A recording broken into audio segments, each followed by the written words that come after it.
Alright, what is good, ladies and gentlemen, is the Mask Comparer back again with another comparison, and today we are doing a comparison between the John Wick franchise and the James Bond franchise. You guys have been very positively receptive towards the comparison videos I've been doing lately, and so far it's been all polar opposite comparisons, as in like media properties that really have nothing to do with each other, and so now this is going to be the first one where they actually are similar. So you guys have been enjoying these, and I've been enjoying doing them. They're pretty fun, and it's also something that I can do whenever. I don't have to watch a movie, and then like reviews, they require me to watch a movie series, rankings and stuff. I also that's all dependent on me actually like immediately after I watch stuff, then I can make those kind of videos. But these kind of videos, as long as I've done it in the past, it's pretty easy to get these out. So yeah, so let us just get into it, starting off with the protagonist. So I like John Wick more. I think that John Wick is just a more interesting protagonist in my opinion. He is just I think his character is just cooler than James Bond,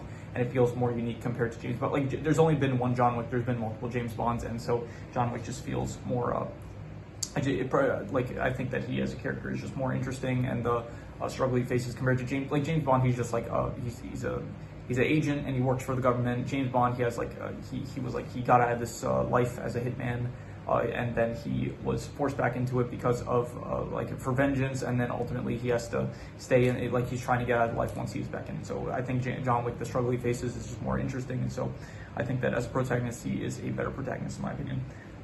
Now, in terms of the side cast, I would probably give this to, in John Wick, you have like Winston and Sharon, they're like the main side cast for the movies, and like throughout the films, like he has some other characters that he works with, like the director, who else, Halle Berry's character, I forgot her name, Sophia, yeah, and in James Bond, you have like more characters that do feel more like a side cast, like you have Q, M, who else? Moneypenny. Like, so I'm gonna I think this is a close one. I'm gonna give a point to both. I think that they both side casts, they work very well, and I think that they are effective as a side cast. Now, in terms of the antagonist, I'm going to give this to James Bond. I think that James Bond has much more interesting protagonists. You have like the chef in the first movie. You have Silva in the third movie. You have Blofeld in. He's not great in the fourth movie, Inspector, but he in No Time to Die, he is a great villain. Even Rami Malek's character, I thought that what's the name, Lucifer Safin, I thought that I had problems with his with him as a villain, but I still think that he the actor was good as the villain. So even if I had problems with the motivation, in terms of John Wick, though, you have like in the third film, you have the Adjudicator. In the fourth film, you have the Marquis, who is probably the best villain in the franchise. In the second one, you have Zaytino, and the problem is with all these villains, they're never actually the ones that do anything. They're just sending out their henchmen to do the work for them of trying to kill John Wick. So because of that, like James Bond, they feel like the villains actually feel more threatening, and like they feel like they could go at like the James Bond on their own terms, like not just send men after him to kill him. So antagonist, I'm going to give it to James Bond. In terms of the settings, I'm going to go with, I think John Wick. I think the world of John Wick is just cooler. I think that the Continental is just a very cool place to see. In terms of James Bond, you don't really have particular specific set. Like you have, I guess, the layers of the villains, like Silva's lair, and like in Skyfall, you have the casino area in Casino Royale. You have Lucifer's villain lair in No Time to Die. So there are like some interesting locations in James Bond, but ultimately I just think that the Continental just beats all those in my opinion. So I'm going to give the settings to I'm going to give it to John Wick, also because it feels familiar. Every movie where in James Bond, it's like a different setting for each one. So in terms of the rules, I'm going to give the rules to John Wick, just because the world of John Wick, it has like the established rules that they have with like the killing on continental grounds, the markers and stuff. It's more interesting. Like James Bond, the franchise, it doesn't really have rules. The only rules for that is basically that I know MI6 exists. I don't know. There's bad guys that are like pretty common per se. I guess that they require like James Bond to exist as well. So like once again, James Bond, they don't, the franchise doesn't really have rules that it abides by like John Wick. So I'm giving rules to John Wick. In terms of the plot, once again, John Wick, it's just a much more interesting plot. In the first movie, you have like like in James Bond, the plot like kind of changes with each film. It's like it's not a main narrative. Where in the John Wick movies, it's like the narrative continues throughout all the franchise, which I do like more. I think whereas in James Bond, it's like okay, the first one it's like okay, stopping a villain who is funding terrorists, and the second one it's like okay, stopping a villain that's trying to become a dictator, and the third one it's stopping a villain that used to be a previous MI6 agent, and the fourth one it is stopping a villain that is trying to use an organization to kill Bond and stuff. In the fifth one, it's like stopping a villain that is trying to fund more terrorism through genetic weapons. And then in John Wick, it's like okay, he got out of life as an assassin, and then now he gets a dog because his wife died of cancer, and now his dog is the only thing he has left, and his car. And then both of them get taken from him, and the dog gets killed. So he gets back into the life of an assassin to get revenge. That's the first film. And then the second film, it's like okay, now he's back in life of revenge. So some of his old colleagues, it's like they have favors that they want from him. If he stayed outside of life, then they wouldn't come back to ask of it. But then because he came back, it's like they're gonna make him do what he is obligated to do. So then that's the second film, and then he gets revenge, and then he goes into excommunicado. So that leads into the third film, where it's like he's stuck in excommunicado, and now he's trying to get out of excommunicado, and he succeeds in doing so. But then in doing so, he has to kill Winston, and then he has to go against the High Table. And then in the fourth film, it's like okay, now he's going up against the High Table. So it's just a much more interesting narrative, I think, in John Wick. So I'm going to give the plot to John Wick. In terms of the cultural impact, I'm going to give this to, I think James Bond gets this. Like I could give a point to both, but if I'm being honest, like much more people know about James Bond. I think it's not really a competition here. Like he's a much more iconic character, I would say, compared to John Wick, who is still relatively new. I think the first John Wick movie came out in like the 2010s, I'm pretty sure. So James Bond, he definitely has the cultural impact point. So.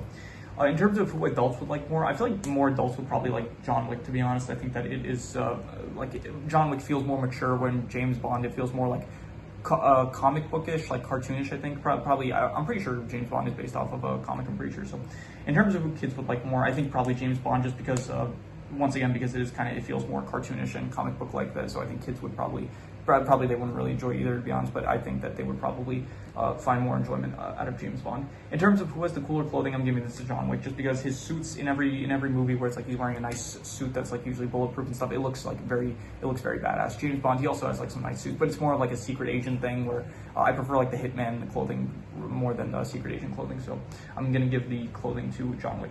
In terms of the action, definitely John Wick. It is the best action, in my opinion, in any movie. I think nothing really comes to mind. When I think of action, the first thing I think of is John Wick. It is my favorite action franchise, and I think that it is one of the best action franchises that there is at the moment. I don't really think anything surpasses it. It just has incredible action. Each movie, it is just what this franchise is known for, and it is what you come to see from the franchise. James Bond, it does have good action, but I just don't think it compares to anything that John Wick has. It's just they get so especially in the fourth movie, they get so creative with the action and stuff, and it's just, you'll love to see it every single time. James Bond, though, it does have like good action. It has good action, but it's like more so like the plot is what you would like. James Bond, it's more so about like the story of each film. It's not really like the action is good, but it just doesn't compare to John Wick, in my opinion. In terms of the equipment, I would probably say that's a good one. I would say like James Bond, he does have like the cars and stuff, which I guess are cool, and also like the certain gadgets that Q gives him. But John Wick does have like all the weaponry, which is very cool. And I do think I'm going to give this to, I'm going to give a point to both, just because I think both have pretty cool equipment. I would say John Wick has like more cooler weaponry, but I think James Bond probably has like cooler gadgets, I would say. By the way, I should have mentioned this at the start. This is the James Bond movies, the Daniel Craig James Bond movies, because this is I have not seen the earlier James Bond movies. I will probably watch them at some point, but for now, this is just the Keanu Reeves John Wick movies and the James Bond, Daniel Craig James Bond movies. Also, Ballerina is not included in this, so I feel like I have to preface that. So, in terms of the actors / voice actors, I wrote voice actors. There are no voice actors. All this is real people. So, the actors, I think probably I'm going to give a point to both. I think that in both franchises, the actors do a great job. Whether it is Daniel Craig as James Bond, Keanu Reeves as John Wick, you have Winston played by Ian McShane. You have here like Silva in the third movie in Skyfall, played by I forgot the actor's name, but he's a great actor. Blofeld, played by Christoph Waltz. Also, Matt Mallory, played by Ralph Fiennes. Like, you have like great actors throughout the entire Donnie Yen, who plays Kane, like you just have phenomenal actors, so I'm giving a point to both. In terms of my personal preference, I personally just prefer John Wick. It is one of, if not, I don't know if it's my favorite franchise of all time, but it is definitely, like, I would say 100% top 10. Most likely, I would say, like, I bet like 80%. I bet like 8% chance that it makes it into my top 5. So yeah, it is one of my favorite franchises of all time. So because of that, I'm giving the personal preference. Personally, I prefer John Wick over James Bond. In terms of the soundtrack, which has the better soundtrack, I'm going to give it to John Wick because, once again, just the theme of John Wick is just a banger theme. I love to hear it. Every time I hear it, it gets me hyped to watch the film. And so I'm giving it to John Wick. James Bond, I can't really, off the top of my head, I can't really remember what the James Bond theme sounds like. I'm sure it's fine, but just John Wick, like, I can remember what the John Wick theme sounds like, so that already that shows that I kind of prefer that one more than, well, maybe not prefer, like, I don't think remembering something necessarily means that it is better, but I'm giving the soundtrack to John Wick. I think it is better, in my opinion.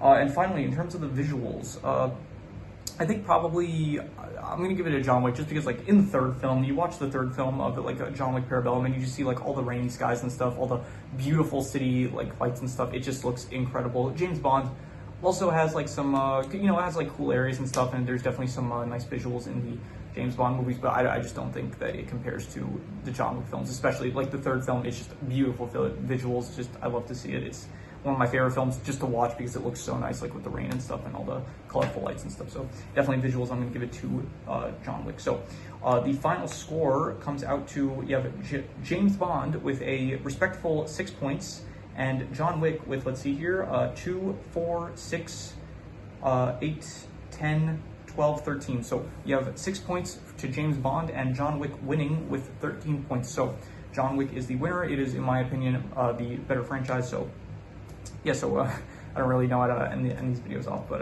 so yeah, that has been my comparison between the John Wick franchise and the Daniel Craig James Bond franchise. So yeah, if you have any recommendations, any movies, shows, video game stories, web series, anime, anything that you want me to review, rank, compare, even rant about it, I never mentioned that up to this point, but I do want to, at some point, I hopefully will debut the Mass Ranter soon. I'm thinking of what I should rant about, so at some point I think that will be coming in the near future, hopefully. And if you have any suggestions of something you want me to rant about, it doesn't really matter what. Like, if you have like a question or something, even, you can like just get a topic and I'll rant about it as best as I can. So just comment anything you want me to review, rank, rants, compare. If you have any more comparison suggestions, I do appreciate them. I am getting on to them. It's just I'm everything that I've been recommended so far, I'm getting on, I think. So anyway, so yeah, anything you want me to once again rank, I said this already, so yeah, you heard what I said. If you want to hear it again, skip back. So yeah, that is pretty much all there is to it, so let's leave it at that.